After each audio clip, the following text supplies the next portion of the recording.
What's good, everyone? It's me, Joe. I'm back with another video, and today we're talking about the must-watch movies of 2021, my favorite movies of 2021, just the movies you need to have watched before the end of this year.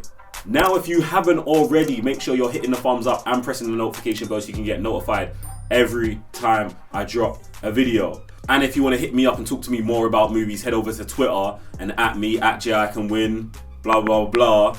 And we can, spicy gif, you know what time it is. And last but not least, I've got a Discord as well. You can go over there. We've got like a movie club where you can go into the movie club and just put down the movies you think I should watch, or I tell you about the movies I think you should watch. It's kind of fun, yeah, Discord, check it out still. Alright, look, this is how we're going to start off the thing. I'm just going to go through my honourable mentions now, and I feel like this is one of the hardest lists I've had to do this year, but yeah. And the honourable mentions, I want to talk about these movies a lot, and if you've been around me, I've probably spoken to you about them a lot, but in the video I'm just gonna list off the honourable mentions. Don't kill me. Comment section is the right place to go to talk about these movies more. Alright, so honourable mention number 1, King Richard. Yeah, it's a banger. Let me just bear in mind when I say that all of these movies are bangers, so I'm not gonna say each movie's a banger. I probably will say them all anyway. Anyway, the next one, The Last Duel, also fire. Watched this recently, starring Kylo Ren, Batman, and when I say Batman I mean Ben Affleck, Matt Damon. I can't even get into all of this information. Anyway, the next one, Quiet Place 2, the sequel to A Quiet Place 1. Listen, it's not as good as the first one, but still very good and entertaining. Let's follow this universe grow. Now, the real main event of the year, Godzilla vs King Kong, two giant kaiju slapping the shit out of each other. Like, this Millie Bobby Brown's in there somewhere and some humans. There's mass body destruction, lots of people die. I don't know if I need a disclaimer, it's my own channel, no one cares. Shut up, bare people die in the movie. It's fun, it's exciting, and obviously, wait, spoilers. Godzilla wins.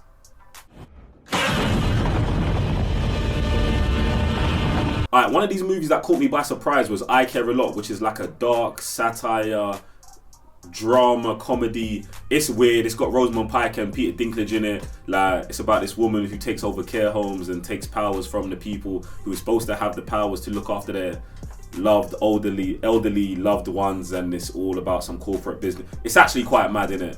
It's quite mad and quite dark, innit? But check I Care a Lot out. Shout out to Netflix on that one. That one's quite a banger. Also, if you watch the screen test on Amazon Prime UK, where me, Jack Howard, and a couple other people talk about movies, I spoke about this movie a lot. Judas and the Black Messiah, definitely one of the best movies of the year. It just didn't make my top 5, but it's definitely one of those ones you've got to watch regardless of who you are. Like, check it, like your mind and your brain just needs that knowledge in it. So check that out. And it's got a banging cast, you already know what time it is. Alright, now the main event for me, the top 5 movies that I think from this year. Now, no one get your knickers in a twist, like they're in no particular order. If you love one of the movies and you think it should go higher or lower, whatever, comment section below. Listen, I've told you, and I don't want to be in the comments telling you to shut your mouth, so just listen to the rules. Listen to the rules. Countdown from 5. Alright, cool. First movie is Spiderman No Way Home, the third installment of the Tom Holland MCU Spider-Man series. This movie, directed by John Watts, starring Tom Holland, Zendaya, Benedict Cumberbatch, and the whole cast. I've done like a couple videos on Spider-Man on the channel, so you should know everything you need to know about Spider-Man, or MCU Spider-Man at this point anyway, so check those videos out. But this movie is actually a banger. It recently just came out. It's exciting. It kind of like brings every Spider-Man franchise movie that's ever been existed and puts them into this one particular timeline and kind of like, bam, just course corrects. It's not even course corrects, but redirects the course of Spider-Man movies for the future to come. I love what they've done in it. I love the humor in it. It's an emotional roller coaster, and it just feels like a big payoff for anyone who's been following Spider-Man since 1999, or even before then, like I have been, in it. So Spider-Man No Way Home definitely deserves to be on one of the movies you've got to watch this year list. Bang. 4. Listen, the next movie on my list is Malcolm and Marie. This is like one amazing night in the life of a movie director and his girlfriend. And I know bare people who have watched the movie are probably appalled about my description of the movie or my one-liner, but that's what it is. It's actually an amazing night that just doesn't end the way. I fucking hate you! Fucking! Anyway, watch the movie. This one's a banger. It's starring John David Washington and Zendaya again. Like, yeah, she's in 2 of my top 5 movies. I mean, I'm just gonna say that's credit to all the good work she's been doing. But yeah, this movie's fire. It only stars them 2. They're in their apartment or their house, and it just documents the evening that an argument unravels. The whole thing's in black and white, which usually is kind of weird for me because I usually don't gravitate towards these kind of movies, but this was recommended to me, watched it, loved every part of it, and I've watched it about 7 or 8 times. It's like I feel like maybe in my real life I may have grown the most from watching this movie. I know you're not gonna understand, but yeah, you get me. Hit me up on Instagram about that. I think one of the big standouts for me with this movie is the performances. Like, the performances are sick. Where it's just Zendaya and John David Washington, it's like it's only them 2. So they have to go through it. Like, every range of emotion is displayed in this movie towards each other, against each other. The script is fire, and I also just love the subject matter of what they're talking about. Like, it's legitly a fire movie. Like, if you've seen this around and thought of, even considered, watch it. It's good. It's super legit. I really love this movie.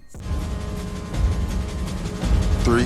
Alright, next movie on the list is No Time to Die, the final installment of Daniel Craig's James Bond franchise. And I know it's like it's mad. I've got the 3rd installment of Spiderman here, and we've got the 5th installment of James Bond. But look, basically, this movie is directed by Kerry Fukunaga. I hope I got your name right. The cast includes Daniel Craig, Lashana Lynch, Rami Malek, Jeffrey Wright, our new Commissioner Gordon.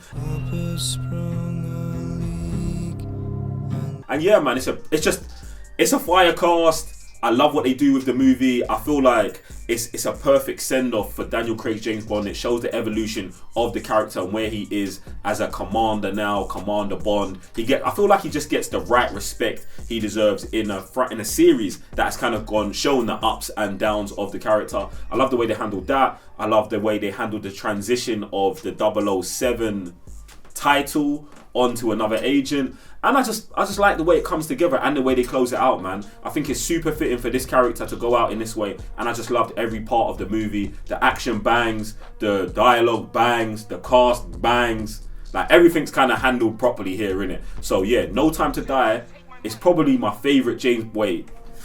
It's sat at this in Casino Royale. But yeah, love this movie. Alright, and now we're really getting into it, yeah? Look, we've got The Harder They Fall. A great black western revenge story. Like, this movie is crazy. This movie is a madness. Now, for anyone who doesn't know, I've got an obsession with like cowboys and westerns, and I think it was due to my time in Oklahoma, and I've only actually really been unpacking this in my own mind recently. But yeah, the cast includes Jonathan Majors, Idris Elba, Zazie Beetz, what's her name, Regina King, love her, Lakeith Statham, and more. Like, it's actually got a banging cast. Man, this movie's super deep, the dialogue's tough, the stories are madness, the characters go hard, and I'm just obsessed with the Wild West and cowboys. And like, this story is just a banger, innit? And I don't want to explain it to you, I don't want to give you any hints to what happens, but what I will say is the movie is better on the second viewing. So yeah, there's that. Watch it, enjoy it, and love it the first time, and then watch it again and have your mind blown all over again. You get me? So yeah, The Harder They Fall, banger. Why do they always have to count so slow? And listen, the number 1 movie on my list that you should already know, if you followed me on Twitter for like a day or 2 days, at some point you was gonna see hashtag Restore the Snyderverse, hashtag something, Zack Snyders Justice League. Or if you've been following the Cybernerds for like a year, 2 years, or since 2016, you know we've been on the whole Zack Snyders Justice League thing the whole way. This is the Justice League movie that we deserve. Obviously directed by Zack Snyder, starring Henry Cavill, Ben Affleck, Gal Gadot, Ray Fisher, Jason Momoa, Ezra Miller. Like, this is it. This is the Justice League movie that I'm not going to say we should have got in 2016, because I'm glad we got the Justice League then, because it only gives us this in 2021. Like, it just sees Zack Snyder's vision of the Justice League, like, kind of realised. It gives him this weird pseudo kind of trilogy with Man of Steel, Batman vs Superman, and Zack Snyder's Justice League, which I think he kind of deserves through just everything he went through. This movie bangs, the visual effects are sick, the story's great, and it just shows you how much a director's vision matters to a movie when you watch this after watching Justice League, which I'm going to recommend you never watch if you haven't watched. And if you have watched it, you should watch Zack Snyders Justice League again, just cause. Get me?